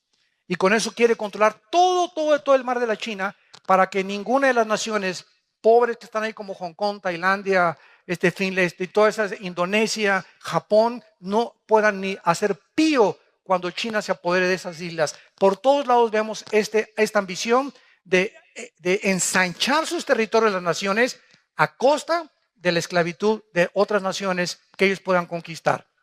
Lo que se llamó hace algunos años el famoso colonialismo. El colonialismo fue cuando Francia, Inglaterra, Europa, Estados Unidos llegaron a la India, llegaron al Medio Oriente, ¿verdad? Y hasta que se independizaron estas naciones, fueron colonias de Francia, de Inglaterra o de Estados Unidos. Muy bien, es necesario que esto acontezca, pero aún no es el fin, porque se levantará nación contra nación, reino contra reino, y habrá pestes, hambres y terremotos en diferentes lugares. Vamos a ver entonces las guerras en primer lugar. En 1914. Del siglo pasado, el asesinato de uno de los herederos de los Balcanes produjo la Primera Guerra Mundial. La Primera Guerra Mundial fue el resultado de matar a una persona. El asesinato de uno de los herederos de los Balcanes produjo el estallido de una Primera Guerra Mundial. ¿Quién hubiera pensado esto? Que un crimen iba a provocar un conflicto de caracteres catastróficos que duró 4 años. ¿Quién iba a pensar esto? Ahora, sobran ahorita, si la Primera Guerra Mundial fue producida por un crimen de una persona, ahora imagínense todas las barbaridades que muchas naciones están haciendo para producir una guerra donde nos podemos aniquilar en 30 segundos, con tantas armas atómicas que existen. Esta era la primera vez en la historia humana, la Primera Guerra Mundial, que afectaba los 5 continentes del mundo. También por primera vez se usaron armas químicas en la Primera Guerra Mundial que costó la vida de 17 millones de personas. Después de esta guerra, la Primera Guerra Mundial, se formó la Liga de las Naciones con el propósito de evitar guerras posteriores. Sin embargo, después de 1917 pasaron muy pocos años hasta que en 1939 explotó la Segunda Guerra Mundial. Cuando se levantó el Führer, Hitler, Adolfo Hitler, con su Partido Nacional Socialista Alemán, y le dijo, ¿verdad? Pues yo solamente tengo ganas, ¿verdad?, de ver cuántos alemanes hay en Polonia y en Checoslovaquia. Y entonces en Inglaterra, cuando se dieron cuenta que Hitler estaba tratando de avanzar y salirse de Alemania, pudieron discernir algunos ingleses que, como Winston Churchill, que todavía no era primer ministro de Inglaterra, de que Hitler traía intenciones de apoderarse de Europa. Entonces Inglaterra mandó a un empresario que se llamaba Chamberlain, que era el primer ministro de la Cámara de los Comunes en Inglaterra, y llegó Chamberlain a entrevistarse con Hitler. Y entonces Hitler platicó con Chamberlain. Es exactamente lo que está pasando ahorita en el Medio Oriente. Y Hitler le dijo, yo soy peace and love. Diles a los ingleses y diles a todos ahí en el Reino Unido que no hay problema, yo no voy a invadir Europa. Entonces Chamberlain regresó a Inglaterra con la bandera blanca, y todavía hay fotos de cuando baja el avión. Gloria a Dios, ¿verdad? No va a haber guerra, y todos los ingleses, etcétera, etcétera, etcétera. Poquitas semanas después de que Chamberlain comenzó a decir que no iba a haber guerra, Hitler invade Polonia y Checoslovaquia. Y entonces comienzan los ingleses a pensar que Winston Churchill tenía razón y lo nombran entonces primer ministro. Y entonces Alemania invade Inglaterra, destruyó el 80% de la ciudad de Londres en la Segunda Guerra Mundial. Y Winston Churchill sale en Londres a caminar por todas las calles con toda la gente buscando a todos los heridos. Y entonces Winston Churchill junta a la aviación y combate o contraataca a los nazis. Y Hitler se asusta de darse cuenta que los ingleses tienen un poderío tremendo en la aviación. Entonces vemos nosotros de qué forma esta guerra mundial, ¿verdad? Tuvo que tener consecuencias gravísimas, donde murieron 6 millones de judíos. Hitler se olvida de Rusia, Hitler se olvida de Estados Unidos e Inglaterra, se junta con Mussolini en Italia y comienza a perseguir a los judíos, que en aquel tiempo ni nación, ni ejército, ni pistolas tenían los judíos. Y nadie entiende ahorita, los estudiantes de sociología, por qué Hitler odiaba a los judíos y nombró la solución final para acabar con el pueblo judío. ¿Qué fue lo que pensaba en su corazón Hitler? ¿O cómo veía a los judíos? ¿De enemigos cuando ni siquiera tenían armas para pelear contra él, ni nación donde poder reunirse? La Biblia nos da las respuestas a lo que la historia y los investigadores no han podido descubrir. Además de esta guerra mundial, Segunda Guerra Mundial, costó 70 millones de vidas. 70 millones de vidas. Y por primera vez, en 1945, el mes de agosto, se usan 2 bombas atómicas con 1 millón de kilotones o de toneladas de dinamita cada una en 2 ciudades y en un puerto japonés, Hiroshima y Nagasaki, matando a cerca de 200,000 japoneses.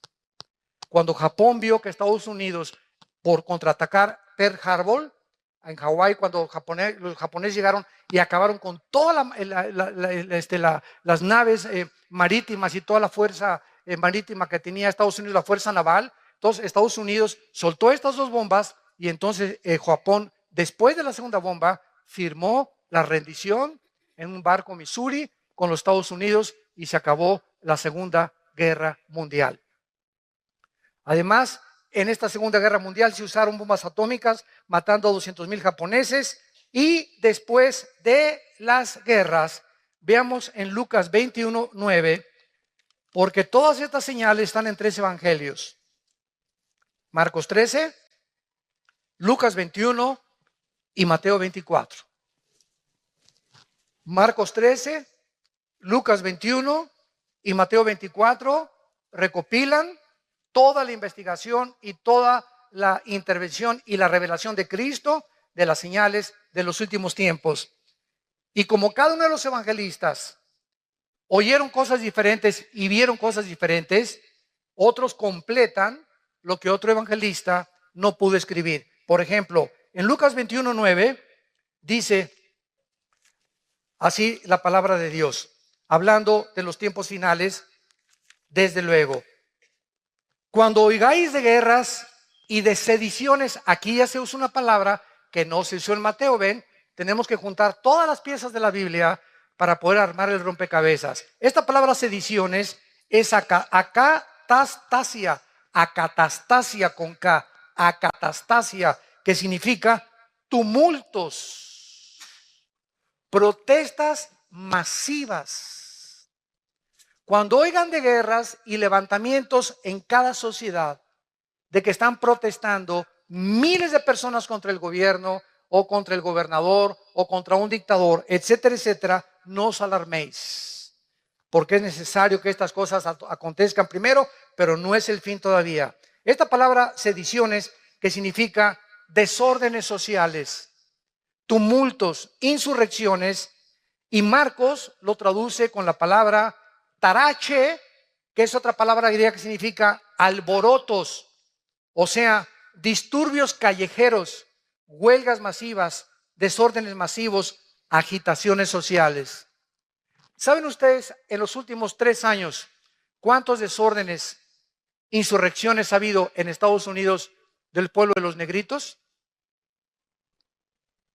De que protestan de que la policía está abusando y está matando, o sea, que los tratan peor que a los blancos.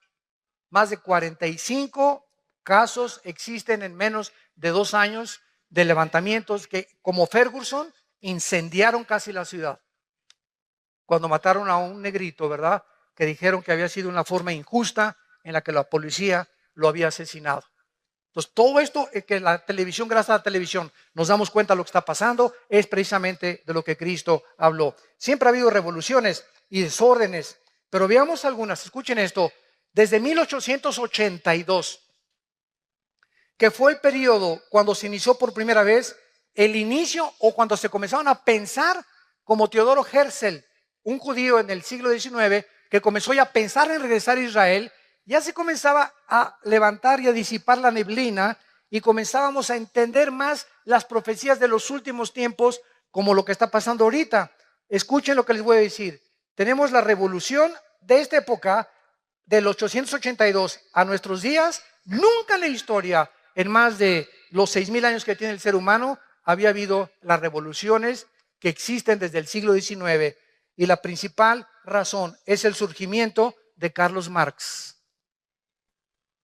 Judío, 1818-1883, quien en el siglo XIX, este hombre postuló la teoría de una revolución, la cual llevó a todas las demás revoluciones del siglo XX. Antes de eso, no había habido revoluciones. La Revolución Filipina, 1898. La Revolución Rusa, 1905. La Revolución Mexicana, Viva Villa, 1910. La revolución bolchevique de los rusos, encabezada por por Lenin, 1917. La guerra del Golfo Pérsico, 1990. La revolución de Egipto, 2011. La revolución en Libia, 2011. La revolución en Yemen, 2011. La guerra civil en Siria comenzó en el 2011. El surgimiento de ISIS, 2014. Cuando oigáis de revoluciones y de guerras, sabréis entonces que se encuentran en el tiempo del fin. No cabe duda que en la época en que los judíos iniciaron el éxodo, o comenzaron a pensar en regresar a su tierra, que el diablo comenzó, ¡ay, estos ya están a punto de regresar! Comenzó el diablo a alborotar a los líderes y a las naciones, y vemos que la culminación han sido todas estas revoluciones. Solamente las revoluciones comunistas de Rusia y China del siglo XX costaron más de 100 millones de personas, entre el comunismo, el marxismo, el nazismo, el fascismo y el islam. Sistemas de pensamientos ateos, radicales, completamente de la violencia. El otro día que tuve un debate con un ateo, me decía, es que en el nombre de Dios, ustedes, porque ellos no entienden la diferencia entre católicos y cristianos. No, ustedes, la Inquisición, mataron a cerca de 500,000 de personas, Torquemada en España por órdenes del Vaticano. Y ustedes en el nombre de Dios, etcétera, etcétera. Miren en el nombre de Dios los musulmanes lo que hicieron en las Torres Gemelas. Todo es en el nombre de Dios. Ustedes son más fanáticos que nosotros. Le dije, discúlpame, pero júntame todas las veces en las que tú puedes culpar a la religión de que ha habido muertes. Y yo te junto simplemente en un siglo, en el siglo XX, más de 150 millones muertos por el ateísmo, por regímenes ateos. Los casi 150 millones de muertes en el siglo XX fueron debidos al comunismo, al nazismo y al fascismo. Así que le dije, ¿de qué estás hablando? Cállate la boca antes de hablar. Solamente en el 2011 hubo protestas revolucionarias masivas en Algeria, en Barán, en Irak, en Omán, en Irán, en Kuwait, en el Líbano, en Marruecos, en Arabia Saudita y en Sudán. La llamada primavera árabe, ¿se acuerdan?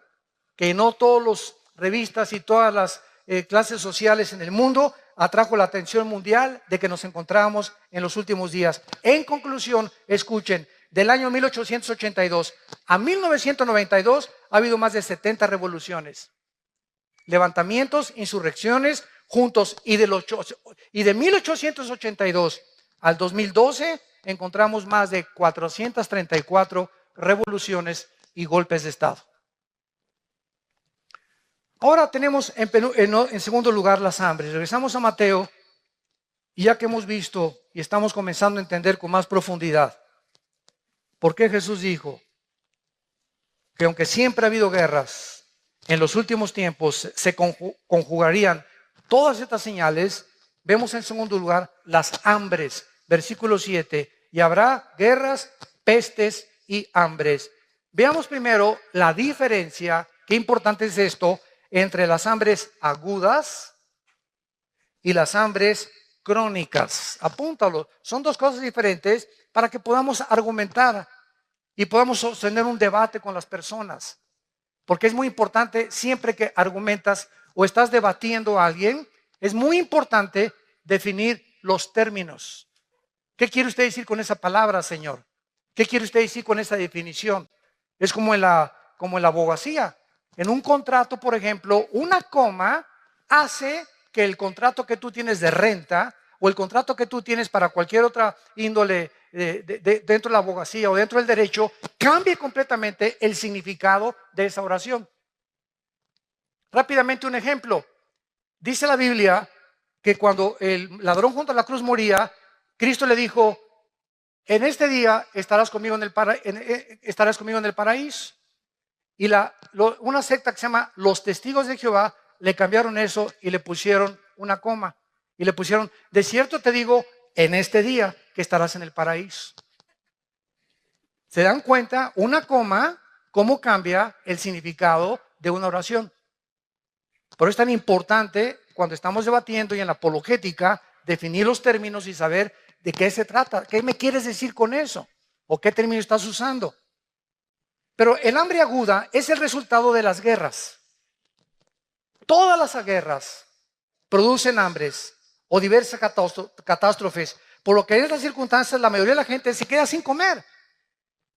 Entonces las guerras producen hambre, son las hambres agudas. Y las hambres crónicas, por el contrario, es el resultado de la mala nutrición, como los niños de Biafra, de algunas zonas pobres, donde la gente está muy mal alimentada, porque las naciones ricas, no Dios, las naciones ricas que van a ser juzgadas, no les interesa ayudar a gentes o a gentes que no tienen ni siquiera para comer, cuando si se repartiera el dinero, ¿verdad?, en todo el mundo, podría haber un poco de equidad, pero no era lo que perseguía Carlos Marx.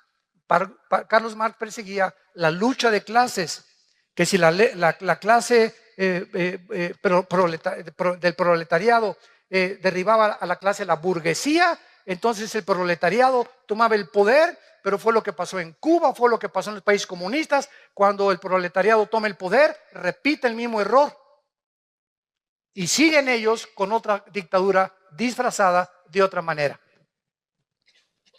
Veamos algunas hambres catastróficas en los últimos 2 siglos. 1916 y 18, la hambruna en el Líbano, 100,000 muertes, 1/4 parte de la población murió en el Líbano. 1961, la hambruna causada por un experimento chino que resultó en 40 millones de personas muertas, considerada la hambruna más grande de la historia, del 59 al 61, por un experimento de los chinos. 2005, la crisis de alimentos en Nigeria ha matado a más de 300,000 niños que se han muerto de hambre. Tú tienes una torta, tienes buñuelos, tenemos una soda, tenemos cornflakes, un petate donde, como decía mi abuelo, donde echarnos. Por lo menos un ladrillo, le pones un periódico y lo usas de cojín. Pero hay gente que ni siquiera tiene eso en el mundo. Ahorita al ver estos millones de refugiados, nos parte el corazón. Yo imagino, yo le dije a mi esposa hoy en la mañana, me imagino que sucediera esto, que alguna vez nos sucediera esto en México, ¿verdad? Que sales de tu casa sin nada, más que con la pijama que traes puesta tal vez, a un destino incierto. No sé dónde vamos a dormir hoy, están durmiendo en los autobuses, en los trenes, en los rieles de los ferrocarriles. ¿Qué me va a dar trabajo? ¿Vamos a sobrevivir? ¿Qué futuro tienen nuestros hijos? Y nosotros aquí todavía con casa, por lo menos tienes un jacal, por lo menos tienes un lugar donde llegar, por lo menos tenemos una seguridad, ¿verdad? Un país donde se ha respetado el evangelio, podemos hasta ahorita vivir en paz. Démosle gracias a Dios por el amor de Dios. Démosle gracias a Dios.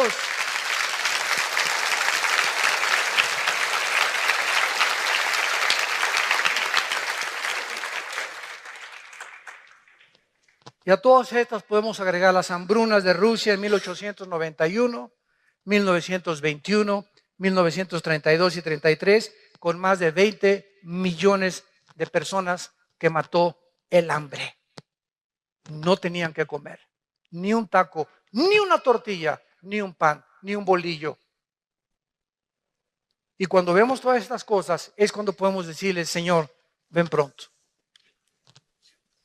Señor Jesús, ven pronto por nosotros. Y mientras vienes, Señor, encuéntranos, ministrando tu palabra, intercediendo todos los días. Te pido, Padre, por estos refugiados. Te pido por mi familia que no te conoce. Te pido por México, trae la paz a nuestra patria. Dame personas a quien les hable hoy, que me levanten la mañana de ti, de tu amor en la cruz. Vivamos verdaderamente como la Biblia quiere que vivamos. Para que en esta paz y en esta armonía, en este perdón de unos a otros, tolerándonos y perdonándonos unos a otros, amándonos unos a otros.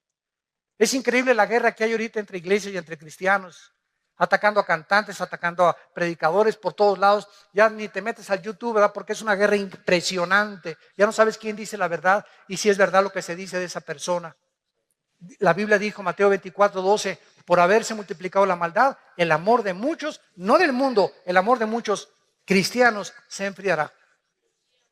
Y es una de críticas ahorita, de hermanos y de predicadores. Y oíste esto, y por aquí y por allá es un morbo insano en el que ya está penetrando como un cáncer, como una corrupción a la iglesia. Y se nos olvida que Jesús oró, oh Dios, te pido que ellos sean uno como tú y yo somos uno. Juan 17:21. Y que os améis con amor sincero, que a tu hermano que te ha ofendido lo perdones. Y si él no te quiere perdonar, es su problema. Pero por favor, dice Cristo, nunca guarden rencor en sus corazones.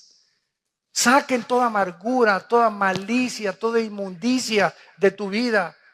Tú no puedes darte el lujo de odiar ni tener rencor contra nadie. Hayan hecho lo que te hayan hecho, perdónalos.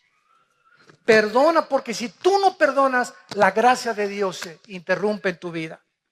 Hebreos 12:15. Es una amargura, es un veneno la amargura de estar guardando algo contra alguien o contra lo que te hicieron, porque va a arruinar tu vida espiritual y te impide discernir la voluntad del Espíritu y no puedes tener el entendimiento para conocer su voluntad. Oremos. Padre, gracias por tu palabra. Gracias, Señor, por esta revelación en la cual es una preparación para que no vengas como ladrón en la noche a nuestras vidas. Porque somos hijos de la luz, no somos de la noche.